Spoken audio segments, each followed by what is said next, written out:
నాగార్జున గారు మీరు అక్కడే ఉన్నారు కదా, వీళ్ళిద్దరు గురు శిష్యులే కదా, ఇద్దరు మాట్లాడుకుని దాన్ని ఏదైనా సర్దుబాటు చేసుకుంటే బాగుండేదేమో కదా.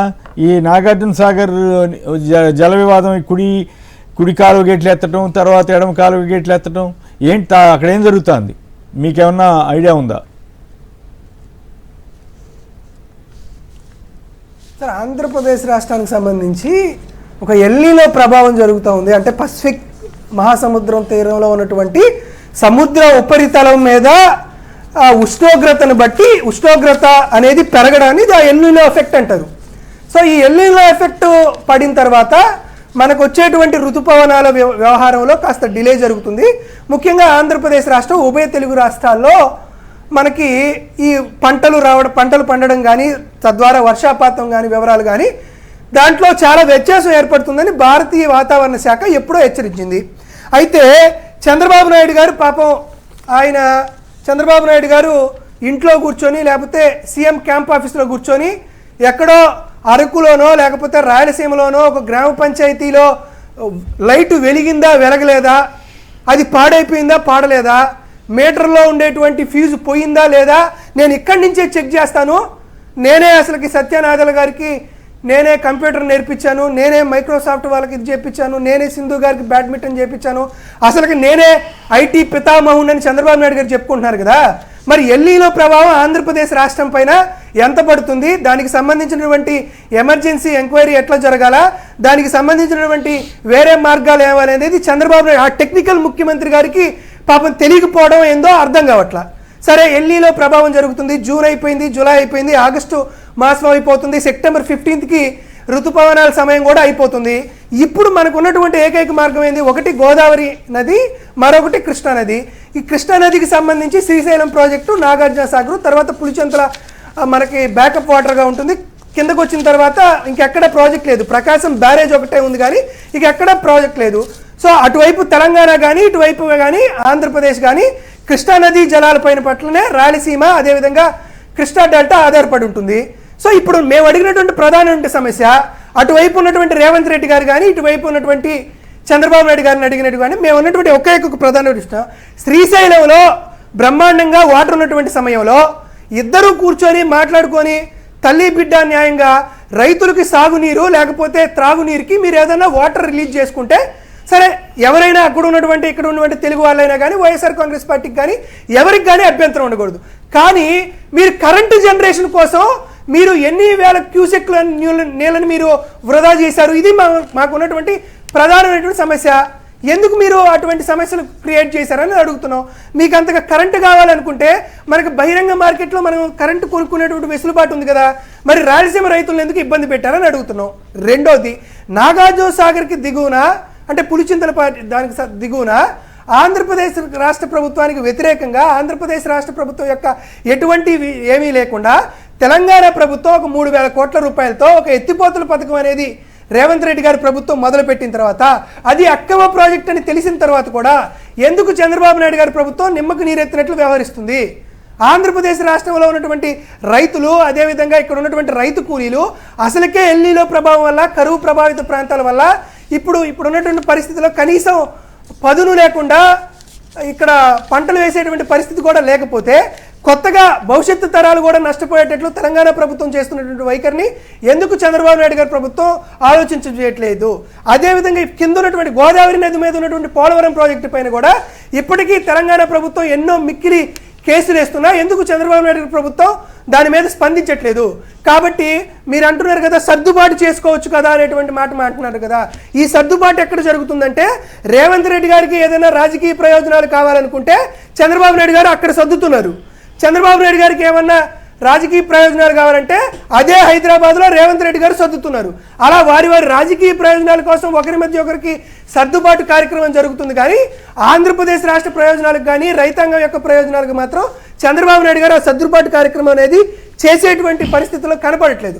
కాబట్టి దీనికి కూడా స్పష్టంగా ఆంధ్రప్రదేశ్ రాష్ట్ర ప్రభుత్వం, వైఎస్ఆర్ కాంగ్రెస్ పార్టీ స్పష్టంగా రాయలసీమ ఎత్తిపోతల పథకం మీద ఒక ఉద్యమం చేపట్టేటువంటి కార్యక్రమం జరుగుతుంది. అదేవిధంగా కృష్ణా డెల్టా పైన వాటర్ రిలీజ్ చేయమని ఇక్కడ కూడా కృష్ణా జిల్లా వైఎస్ఆర్ కాంగ్రెస్ పార్టీ నాయకత్వం కూడా ఒక పాదయాత్ర చేసేటువంటి కార్యక్రమం ఉంది కాబట్టి ఖచ్చితంగా ఆంధ్రప్రదేశ్ రాష్ట్ర ప్రభుత్వం పైన వైఎస్ఆర్ కాంగ్రెస్ పార్టీ ఒక తీవ్రమైనటువంటి స్థాయిలోనే ఉద్యమించడానికి వైఎస్ఆర్ కాంగ్రెస్ పార్టీ నడుం బిగుస్తుంది. రైట్. కరువు కాటేస్తున్న కుంభకర్ణుడి నిద్రే సీఎం చంద్రబాబుపై వైసీపీ అధ్యక్షుడు మాజీ సీఎం వైఎస్ జగన్ తీవ్ర ఆగ్రహం. అట్లాగే అయితే వాళ్ళు మంత్రులతోటి చర్చ పెట్టి ఎన్నిలోపై చర్చ ఎందుకు రాలేదని కోళ్ళు రవీంద్ర గారు అడిగారట.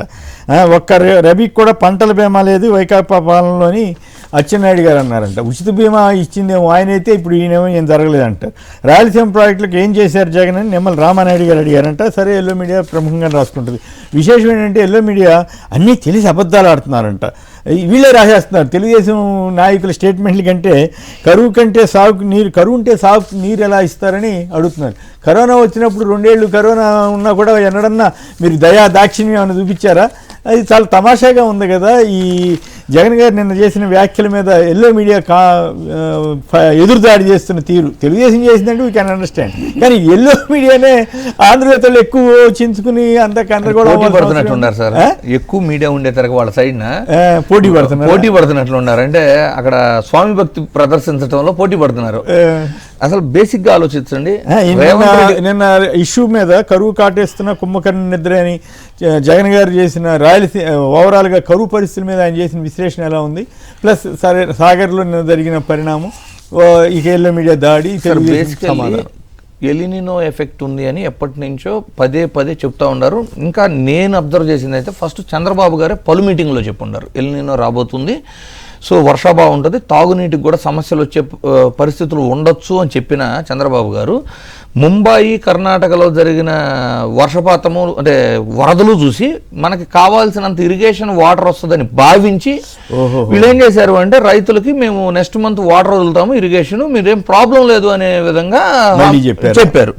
చెప్పిన తర్వాత ఏమైంది, అక్కడ ప్రకాశం బ్యారేజ్ దగ్గర పూజలు కూడా చేశారని జగన్ గారు నిన్న చెప్పినట్టున్నారు కదా. అదే ఇప్పుడు ఏమైంది, ఆల్రెడీ పంటలు వేసిన వాళ్ళకి ఇప్పుడు ఇరిగేషన్ లేకపోవటాన మనం ఫోటోల్లోనూ లేదు వీడియోలో చూస్తున్నాం సార్. అసలు అంటే హైలీ ఇరిగేషన్ వాటర్ అవైలబుల్ ఉండే కృష్ణా డెల్టా అంటే మన అవనిగడ్డ ఇలాంటి బెల్ట్లో కూడా బీడులు వచ్చేసి పంట అంతా ఎండిపోయింది అనమాట. మొక్కలు అంత తీవ్రమైన నష్టం జరిగినప్పుడు ప్రభుత్వం ఆదుకోవాలి కదా ఫస్ట్ ఆఫ్ ఆల్. సరే, కరువు వచ్చినప్పుడు బేసిక్గా ఏం చేయాలి, దానికి రెమెడీస్ అన్నా ప్రిపేర్ అయి ఉండాలి.